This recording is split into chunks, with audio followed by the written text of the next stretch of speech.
Hi everyone, I've got a challenge for you all. Can you say Ephesians chapter 6 verses 10 to 18?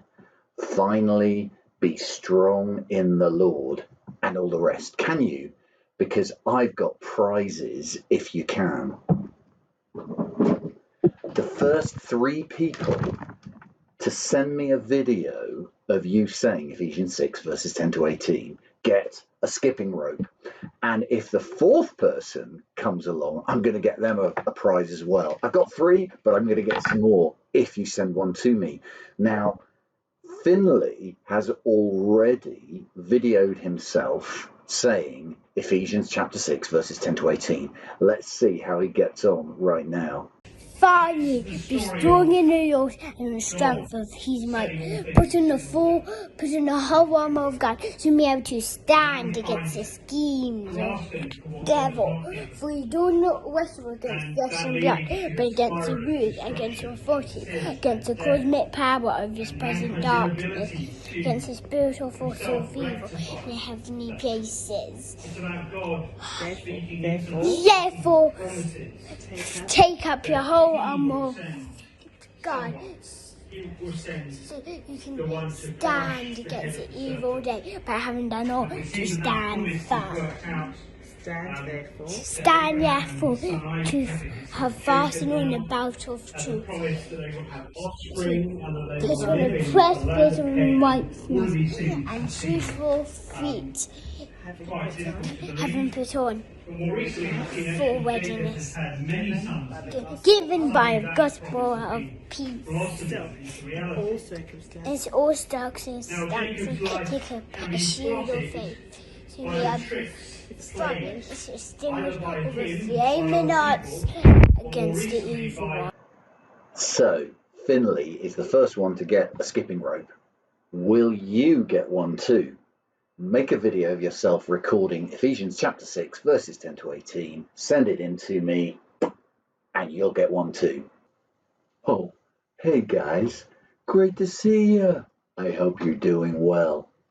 You know, it's been a bit tough since lockdown started again. The rain's come. School's fun, but hey, things can be a little tough. Oh no, look who's coming here. I think we might be in trouble. No, you laddie, stop it. I don't want anybody getting into trouble here. If you've ever been in trouble, like this kid here, can you see him? He sat on the bench in the corridor outside his classroom, and his mum has come to pick him up from school. Can you think why? Yeah, he's been in trouble, all right.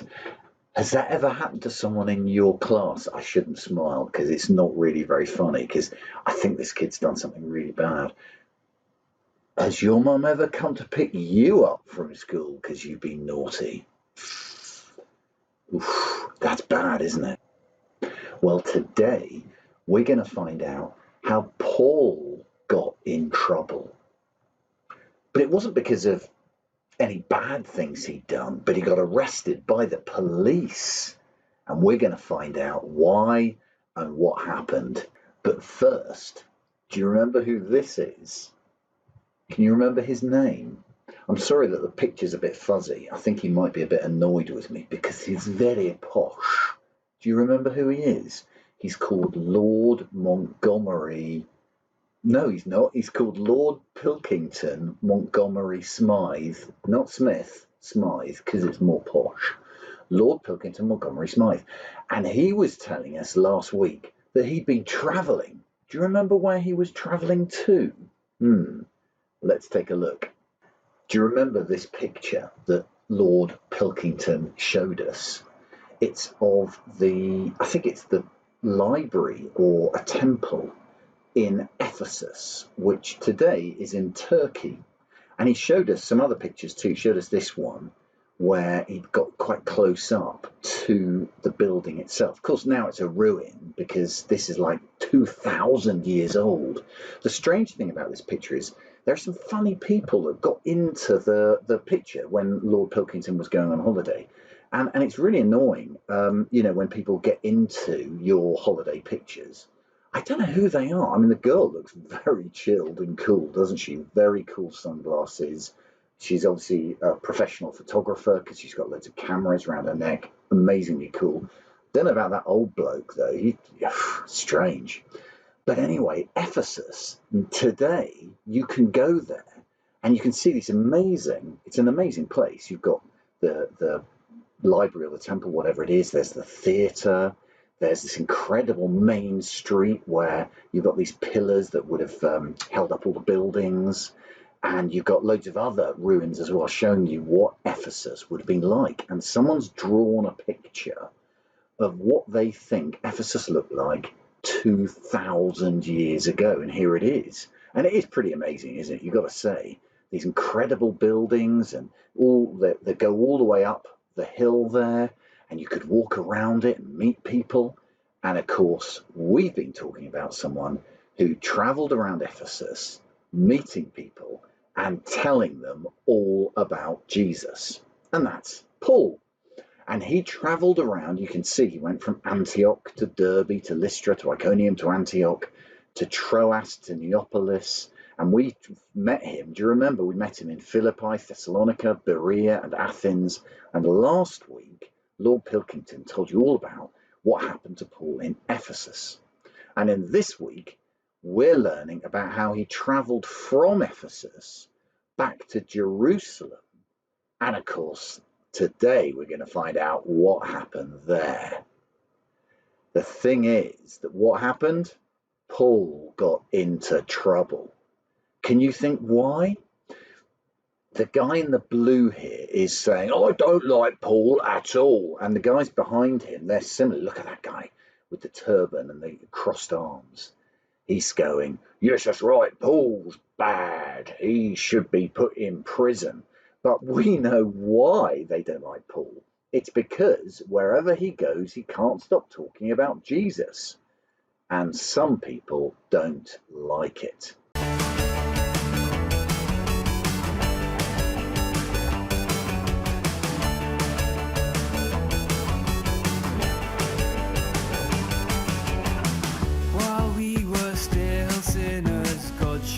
His love by sending us his own son.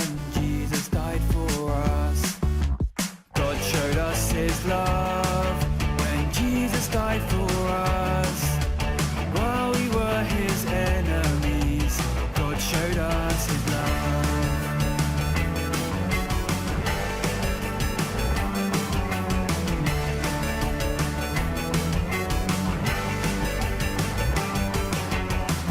How do we know what love is? God showed us his love by sending us his own son. Jesus died for us. God showed us his love when Jesus died for us. While we were his enemies, God showed us his love.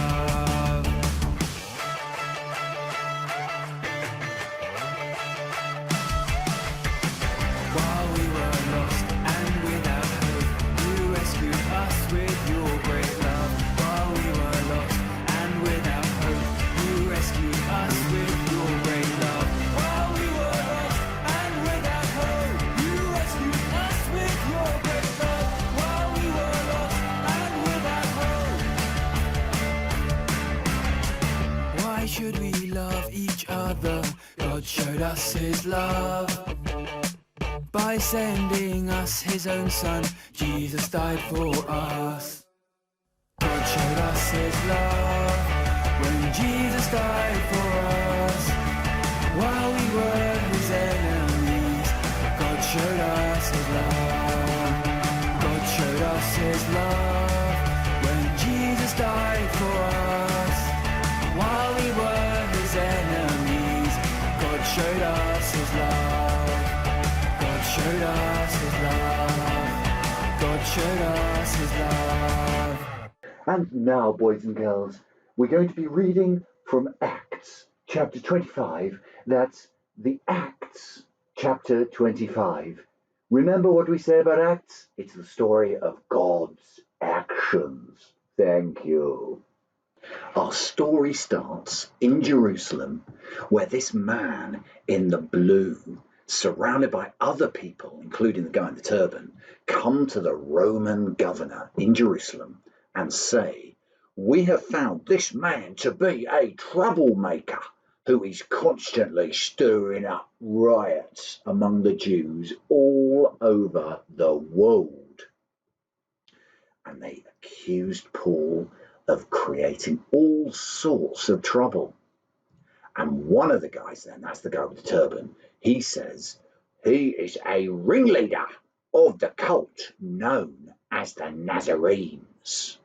Now, they called Christians the Nazarenes to sort of, make their name sound bad. Because Jesus came from Nazareth, therefore they're known as the Nazarenes. So the governor, who's called Felix, he asks Paul a question. "So, Paul, what do you have to say for yourself?" And Paul replied, "All I want to do is to share with everyone how much Jesus loves you all. You know me and what I've been doing, and you are a fair judge. I've not been causing trouble. I've just been telling the good news of Jesus Christ. I don't argue with people. I don't stir up riots. These people cannot prove the things they accuse me of doing. I worship the God of our ancestors, and I firmly believe the Jewish law and everything written in the prophets. I have the same hope in God that these men have, that he will raise both the righteous and the unrighteous. Because of this, I always try to maintain a clear conscience before God and all people. I've been away for some years, telling Jews and Greeks the good news about Jesus everywhere I go.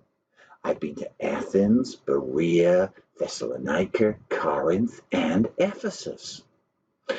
I need to think about this. Keep Paul in jail for a few days." The Roman governor didn't know what to do. He couldn't really see that Paul had stirred up trouble as the men were accusing him. But he also didn't really want to release Paul back out into the public, just in case he might be causing a bit of trouble. And also because, well, frankly, the Roman governor thought that these local troublemakers, the people accusing Paul, would be more trouble than Paul, so keep them quiet. "I know what I should do," he thought to himself. "I'll get my wife, Drusilla, to talk to Paul." Drusilla asked Paul, "Tell me about this Jesus you are so keen to talk about." So Paul replied, "When Jesus died on the cross, he took the punishment for your sins unto himself. Now he offers you a free gift of forgiveness and the opportunity to get back in God's good books. Everyone in God's book will be welcomed into his heaven." But Felix stopped Paul. "That's enough for now. I don't want to hear any more." Felix was too scared to do anything about Paul. So for 2 whole years, Paul was left in prison. Felix left Jerusalem, and a new governor came. His name was Festus. So Paul has got into trouble.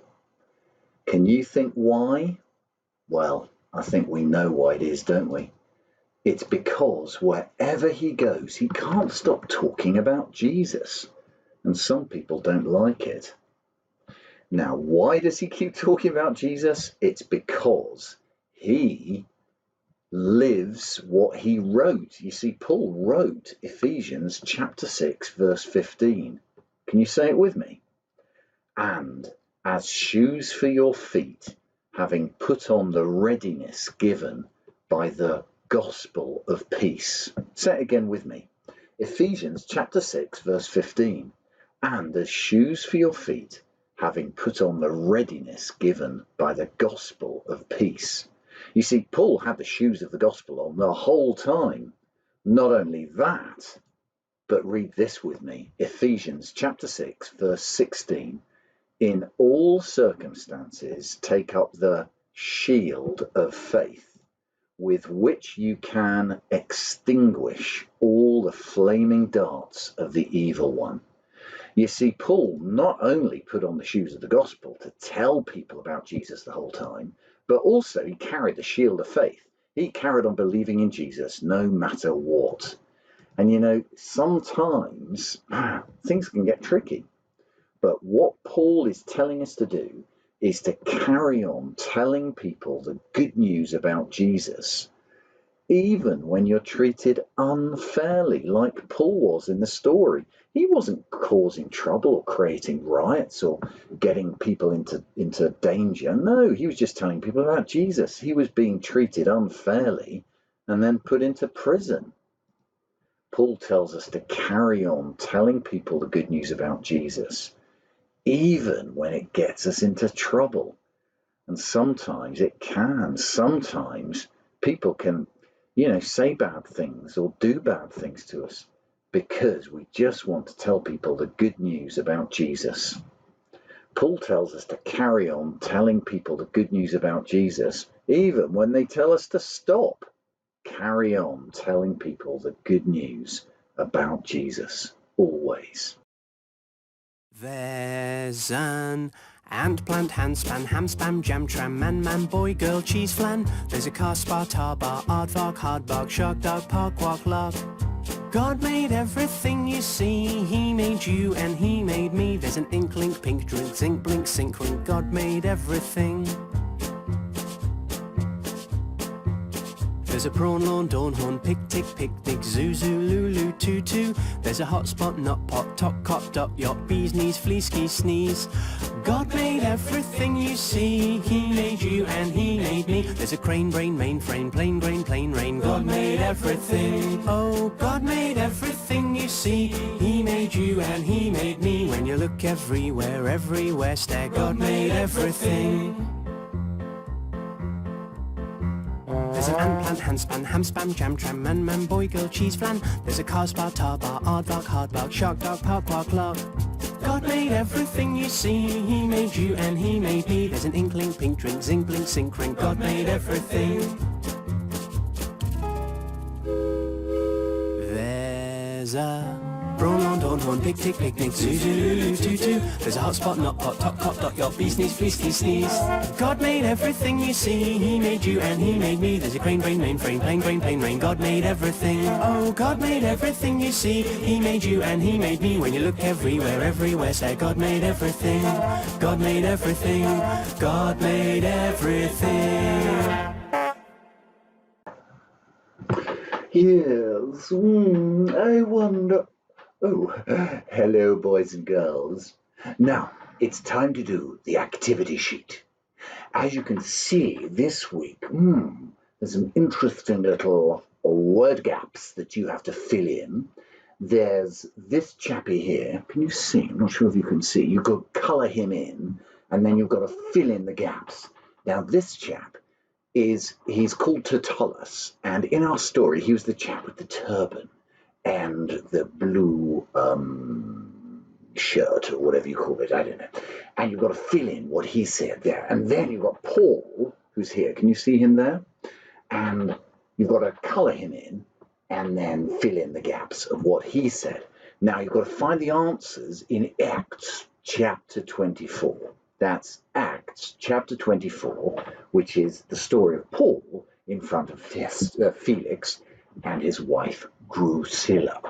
And then down the bottom, there's another little quiz and a little think spot, which is rather fun, I always think. So have fun, enjoy yourselves. Farewell, have a super week. See you soon.